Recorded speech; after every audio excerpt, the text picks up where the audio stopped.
Good morning sa lahat. Tara magbasa na tayo ng ating libro guys. Magandang balita Biblia. Today is 27 January 2024. Nandito na tayo sa aklat ng Job. Chapter 19. Naniniwala si Job na pawawalang sala siya ng Diyos. Job chapter 19 verse 1. Ang sagot ni Job. Verse 2. Hanggang kailan ninyo ako pahihirapan sa mga salitang inyong binibitawan? Verse 3. Maraming ulit na ninyo akong nilait. Di na kayo nahiya na sa aking magmalabis. Verse 4, kung nakagawa man ako ng kasalanan, walang ibang mananagot kundi ako lamang.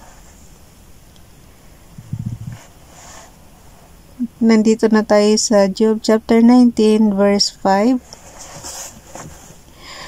Akala ninyo kayo'y mas mabuti kaysa sa akin. Pinagbabatayan ninyo ang hirap kong pasanin. Verse 6, dapat ninyong malaman ang Diyos ang may gawa nito. Ang bitag niyang iniumang ay nasa paligid ko. Verse 7, tumututol ako sa ganitong karahasan, ngunit walang nakikinig sa sigaw kong katarungan.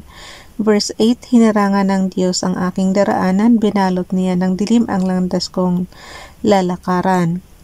Job chapter 19 verse 9, inalis niyang lahat ang aking kayamanan, sinira pa niya ang aking karangalan. Verse 10, saan man ako bumaling, ako'y kanyang pinapalo, parang punong binunot, pag-asa ko'y natutuyo. Job chapter 19 verse 11, ang galit ng Diyos sa akin, isang kaway, ang sa aking kanyang turing. Verse 12, ang hukbo niya ay tinipon at ako ay kinubkob. Ang aking tahanan ay kanilang sinakop. Verse 13, ang mga kapatid ko'y pinalayo niya sa akin, mga dating kakilala, hindi na ako pinapansin. Verse 14, mga kamag-anak ko'y nag-alisa na naiwan akong walang kaibigan. Verse 15, dati kong mga panauhi, di na ako kilala, para na akong dayuhan sa aking mga alila. Job chapter 19 verse 16, ang utos ko sa kanila ay hindi na rin pinapansin, makiusap man ako'y ayaw pa rin akong sundin. Verse 17, pati ang asawa ko'y nandidiri sa akin, mga kapatid ko sa laman, ayaw akong makapiling.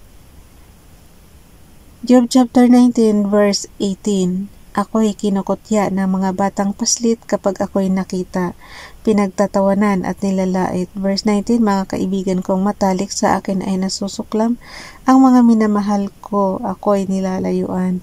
Verse 20, butot balat na lamang ang natitira sa akin, ang pag-asa kong mabuhay maliit na at katiting.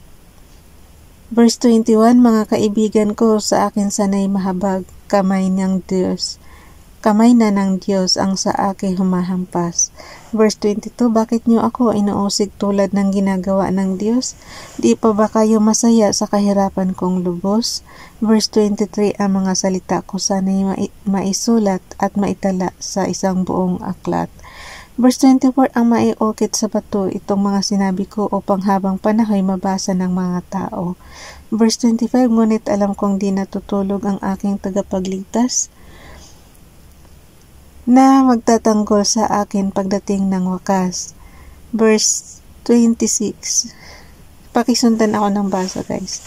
Verse 26, Job chapter 19 verse 26, pagkatapos na maubos itong aking buong aklat, makikita ko ang Diyos kahit laman ay maagnas. Verse 27, siya ay aking mamamasdan at mukhang makikita, siya ay makilala. Verse 27 guys, siya ay aking mamamasdan at mukhaang makikita.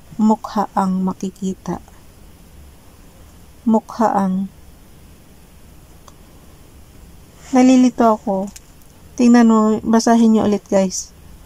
Siya, sa verse 27, siya ay aking mamamasdan at mukhaang makikita. So, face to face ito. Siya ay makikilala nitong aking mga mata. Ang puso ko'y nananabik na masdan ko na siya. Verse 28, ako ay patuloy ninyong uusigin, pagkat iniisip ninyong ang sala nga ay sa akin. Verse 29, kayo sana ay mag-ingat sa talim nitong tabak na siyang maghahatid ng parusa sa kasalanan upang inyong malamang mayahatol nga sa wakas. Nandito na tayo sa Job chapter 20. Inilarawan ni Zophar ang bahagi ng masama. Job chapter 20 verse 1, sinabi ni Zophar Z-O-F-A-R guys. Sinabi ni Zophar na Amita, verse 2, ang iyong mga sinabi ay hindi ko na nagugustuhan, kaya hindi ko na mapigilan ang pagsali sa usapan. Ang iyong mga sinabi ay puro panlalait, kaya tugon ko ngayon aking ipababatid. Verse 4, hindi mo ba nalalaman na buhat pa sa simula nang ang tao ay ilagay sa ibabaw ng lupa? Verse 5, ang pagmamataas ng masama ay di nagtatagal. Verse 6, umabot man sa langit ang kanyang katanyagan at ang kanyang ulo sa ulap ay umabot man. Verse 7, ngunit tulad ng alabok ganap siyang mapaparam, ang hantungan niya ay hindi alam ng sinuman. Verse 8, siya'y parang panaginip na mawawala, parang pangitain sa gabi, di na muling makikita. Verse 9, di na siya muli pang makikita ng mga dating kaibigan at kapamilya, makikisama sa mahihirap ang kanyang mga anak. Kayamanang kinamkam mapapabalik lahat. Verse 11, ang lakas ng kabataan na dati niyang taglay kasama niyang mahihimlay sa alabok na hantungan. Verse 12, ang lasa ng kasamaan para sa kanya ay matamis. Ninanamnam pa sa dila samantalang nasa bibig. Verse 13, itong kanyang kasamaan ay hindi niya maiwan. Kahit gusto man niyang iluwa ay di niya magagawa. Verse 14, ngunit nang ito'y lunukin, dumaan sa lalamunan, obod pala ng pait, lason sa katawan. Job chapter 20 verse 15, kayamanang kinamkam niya, kanya ngayong isusuka, palalabasin nga ng Diyos mula sa kanyang bituka. Verse 16, ang nilolunok ng taong masama ay tulad ng kamandag, parang tuklaw. Huwag niyong pansinin yung guys, lang yan, heater. Ibig sabihin tapos na yung yung time, kasi 1 hour lang yan eh. Mamaya anuhin ko ulit yan. Malamig kasi dito. Makapal na suot ko. Okay, ulitin ko lang guys. Job chapter 20 verse 15, kayamanang kinamkam niya, kanya ngayong isusuka, palalabasin nga ng Diyos mula sa kanyang bituka. Verse 16, ang nilulunok ng taong masama ay tulad ng kamandag, parang tuklaw ng isang ahas na sa kanya ay papatay. Verse 17, ang mga ilog at batis na siyang dinadaluyan ng pulot at gatas ay di niya mamamasdan. Milk ay honey and milk yan guys. Pulot is honey, tas gatas is milk. Okay, verse 17. Ang mga ilog at batis na siyang dinadaluyan ng pulot at gatas ay di na niya mamamasdan.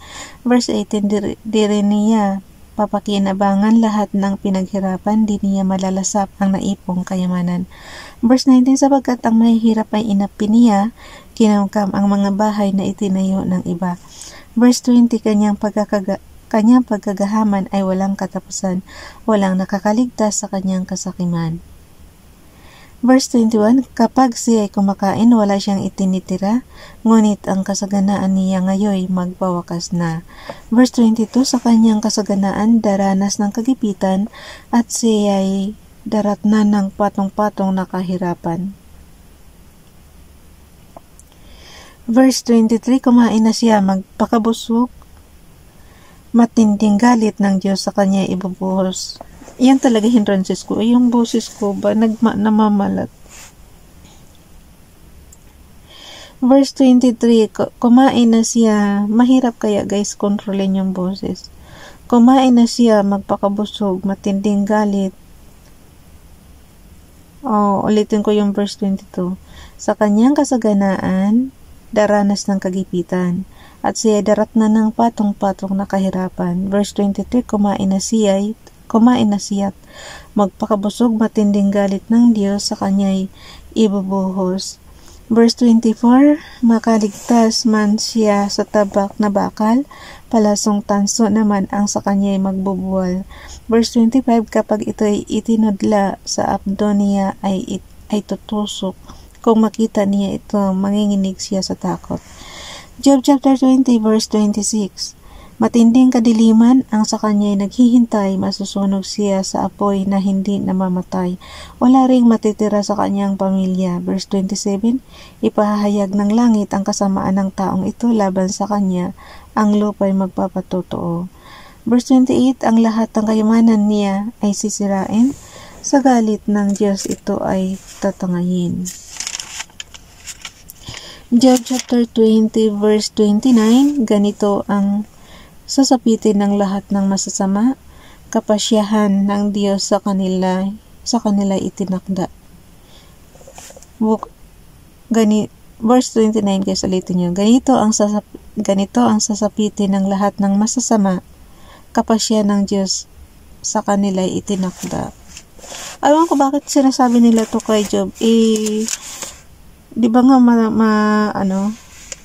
matino si Job? Ang sinasabi naman nila sa mga makasalanan naman to.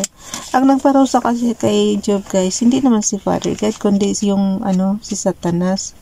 Di ba nga nag-usap si Satanas at si Father God na susubukin si Job. Pero mo, ang tindi ng pagsubok pinayagan ni Father God yung mamatay yung kanyang mga anak, mawala sa kanya yung mga hayop niya na ang dami-dami. Tapos binigyan pa siya ng matinding sakit. Yung butot balat na lang siya guys, tapos nagnanana pa yung kanyang yung skin disease niya. So bukas na itong Job chapter 21, pinatunayan ni Job na masama ang buhay pinatunayan ni Job na masagana ang buhay ng masama. Alam niyo pagka ganitong nagdodoble na yung tingin ko. Humihinto na talaga ako. Hindi na kaya yan basahin. Minsan kasi sumusuko rin mata natin Kahit nakasalamin na. Bye everyone. God bless.